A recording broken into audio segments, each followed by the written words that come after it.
તો શ્રીનગર પહોંચ્યા બાદ અમિત શાહે રાજભવનમાં ઉચ્ચ સ્તરીય બેઠક કરી। બેઠકમાં સીએમ ઓમર અબ્દુલ્લા, ઉપરાજ્યપાલ મનોજ સિન્હા પણ ઉપસ્થિત રહ્યા।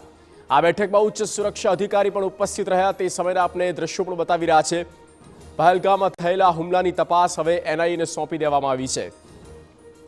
જમ્મુ કાશ્મીરમાં આતંકી હુમલા બાદ ગૃહપ્રધાન અમિત શાહ તાત્કાલિક દિલ્હીથી જમ્મુ કાશ્મીર દોડી આવ્યા અને તે પહોંચતાની સાથે જ પહેલી મીટિંગ કરવામાં આવી હતી અને પહેલી બેઠકના દ્રશ્યો પણ આપણે બતાવી રહ્યા છે।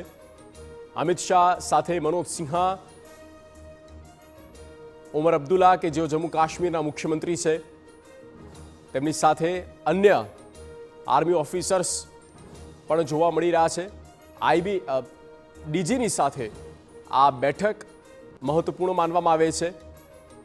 તો આ પહેલી ઉચ્ચ સ્તરીય બેઠક અને શું નિર્ણય લેવામાં આવે છે, શું આદેશ આપવામાં આવે છે તે જોવું મહત્વપૂર્ણ બની રહેશે। પણ પહેલગામમાં જે આતંકી હુમલો થયો અને એ આતંકીઓને હવે ઠેકાણે પાડવા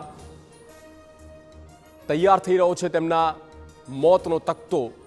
આ બેઠકમાં જુઓ, અમિત શાહની આગેવાનીમાં આ બેઠક મળી છે અને શું હવે એક્શન લેવામાં આવે છે। તમામ ભારતીયો ઈચ્છી રહ્યા છે કે આ તમામ જે આતંકીઓ છે જે પહેલગામમાં છે અને એ તમામનો સફાયો થાય। પોલીસની વર્દી પહેરીને, પોલીસની ખાખી વર્દી પહેરીને જ્યાં પર્યટકો હતા એ જગ્યા પર પહોંચે છે અને તેમનો ધર્મ પહેલાં પૂછવામાં આવે છે, તેમનું નામ પૂછવામાં આવે છે અને તેમની પર ગોળીઓનો વરસાદ કરી દેવામાં આવે છે। રીતસરના તેઓ તૂટી પડ્યા। 25થી 27થી વધારેનો આંકડો પણ હવે જઈ શકે છે। એક રાજસ્થાનના યુવકનું પણ મોત થયું છે।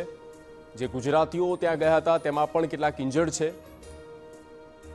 પ્રવાસીઓ